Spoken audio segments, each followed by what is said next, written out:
Frustración.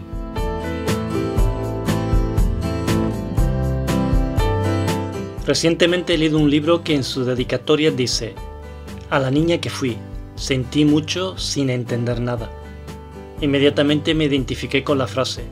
Así fui yo de niño y en gran parte de mi vida ha sido de igual manera. De niños somos más conscientes de sentir que por pensar.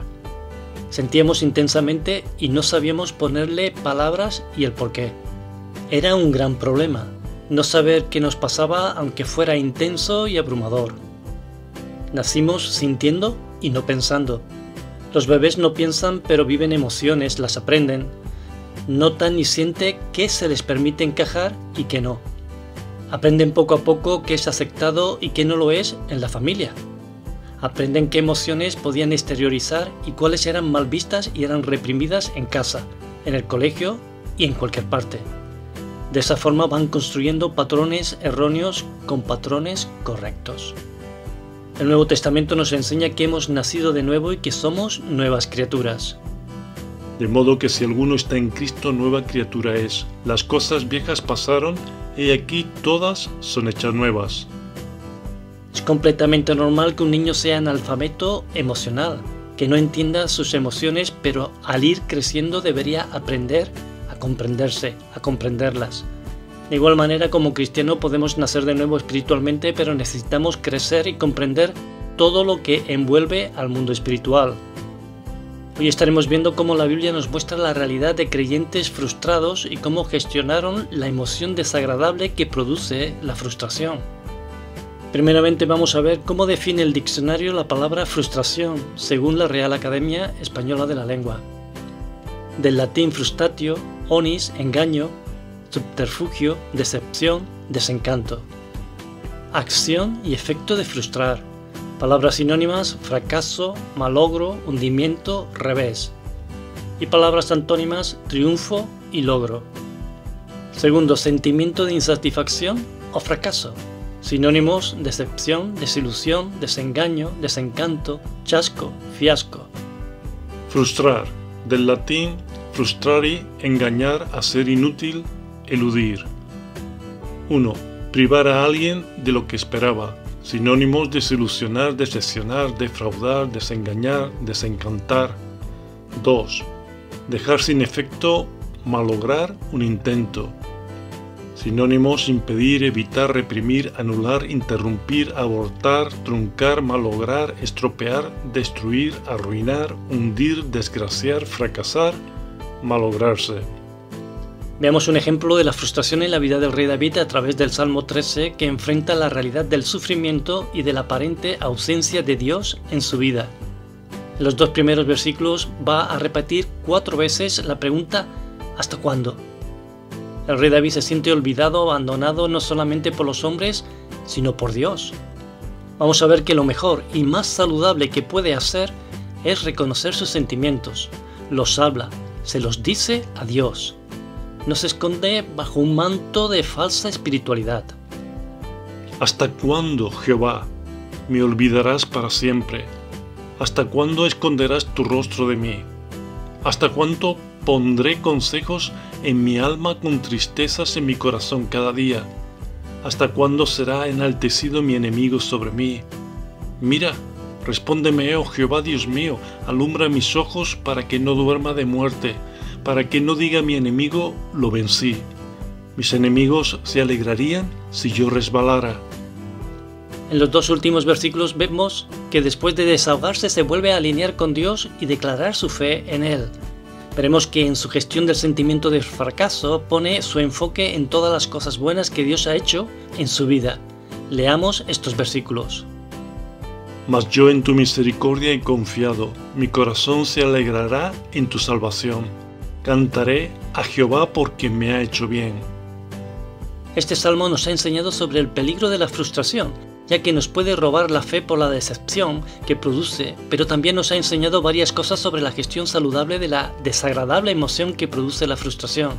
La primera es que hay que reconocer cómo te sientes, expresarlo, exteriorizarlo. Segundo, hay un poder sanador en confesar la realidad de cómo te sientes. En tercer lugar, poner la mirada en la realidad de todas las cosas buenas que Dios ha hecho en tu vida, que hace que brote gratitud. Este enfoque te da fe y esperanza. Sin duda nadie quiere que las cosas no le salgan como deseaba y esperaba, pero esto es algo que sucede fácilmente. Aceptar esta realidad puede ser una de las tareas más profundas y difíciles que nos va a tocar hacer en la vida, pero es señal de madurez. Un niño, una mentalidad infantil, se frustra y coge un cabreo monumental cuando no tiene lo que quiere. Tenemos que comprender el enfado que produce la frustración y tenemos que aprender a gestionarlo. Veamos qué nos enseña el libro de Proverbios. La esperanza que se demora es tormento del corazón, pero árbol de vida es el deseo cumplido. Este versículo habla de la experiencia del autor. La esperanza que no llega en el tiempo que nos gustaría que llegara es tormento de corazón. Expresión que puede indicar una serie de emociones muy desagradables como son la amargura, la depresión o la angustia. Por otro lado, el deseo cumplido es pintado como un árbol de vida que trae satisfacción, gozo, paz, fe, entre otras cosas. Vamos a ver cómo ha traducido este versículo 3 diferentes versiones. Dios habla hoy, la Biblia del lenguaje sencillo y la Biblia de Jerusalén. La versión Dios habla hoy dice: Esperanza frustrada, corazón afligido, pero el deseo cumplido es como un árbol de vida. La Biblia en lenguaje sencillo lo dice de esta manera: Qué tristeza da que los deseos no se cumplan, y cómo nos llena de alegría ver cumplidos nuestros deseos. La Biblia de Jerusalén lo expresa de la siguiente manera: Esperanza frustrada enferma el corazón, el deseo cumplido es árbol de vida. La frustración mal gestionada es muy peligrosa. De hecho, la frustración te puede matar. Vamos a ver un ejemplo. Entonces Absalón y todos los de Israel dijeron: el consejo de Usai y Arquita es mejor que el consejo de Aitofel, porque Jehová ha ordenado que el acertado consejo de Aitofel se frustrara, para que Jehová hiciere venir el mal sobre Absalón. Pero Aitofel, viendo que no se había seguido su consejo, enalbardó su asno y se levantó y se fue a su casa, a su ciudad, y después de poner su casa en orden, se ahorcó y así murió, y fue sepultado en el sepulcro de su padre. Es terrible pensar la forma como Aitofel fue afectado emocionalmente al ver que sus consejos, que eran lo mejor para Absalón, fueron rechazados por él. Le inundó la frustración. No fue capaz de gestionar su frustración, de hablarla con otros, de esperar a ver qué pasara, de buscar a Dios. El resultado fue el suicidio. Veamos otro salmo del rey David donde vemos su estrategia ante la frustración y lo importante que es expresar la frustración ante Dios. Dios mío, ¿por qué me has desamparado? ¿Por qué estás tan lejos de mi salvación y de las palabras de mi clamor? Dios mío, clamo de día y no respondes, y de noche y no hay para mí reposo. Vamos a continuar leyendo el pasaje y vamos a ver cómo David va cambiando de enfoque, alineándose con lo que Dios ha hecho con él en el pasado.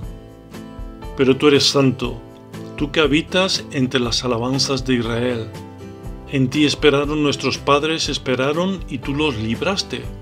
Clamaron a ti y fueron librados, confiaron en ti y no fueron avergonzados. Este salmo nos enseña en estos primeros 5 versículos que las emociones son como una ola que sube y que baja. Y ahora vamos a ver que su enfoque, después de haber subido, pasa a verse como un gusano, un miserable. Mas yo soy gusano y no hombre, oprobio de los hombres y despreciado del pueblo. Todos los que me ven me escarnecen, estiran la boca, menean la cabeza diciendo: se encomendó a Jehová, líbrele él, sálvale, puesto que en él se complacía. En estos versículos que acabamos de oír vemos la misma ola, que en este caso sube en negatividad, pero baja en paz, baja enfocándose en Dios. O lo podemos mirar al revés. Las emociones son olas que suben y que bajan, nunca se mantienen siempre arriba, sino suben y bajan. Y aquí hemos visto que David, que al igual que otros siervos en la Biblia, al final domina sus emociones a través de poner su enfoque en Dios, de poner su mirada en Dios. Veamos los siguientes versículos. Pero tú eres el que me sacó del vientre, el que me hizo estar confiado desde que estaba a los pechos de mi madre. Sobre ti fui echado desde antes de nacer, desde el vientre de mi madre, tú eres mi Dios. Te animamos a leer la Biblia, tanto el Antiguo Testamento como el Nuevo Testamento, porque está lleno de personas, de siervos y siervas de Dios, que se sintieron frustrados por diferentes razones. Podemos aprender mucho de ellos, de su forma de gestionar sus frustraciones.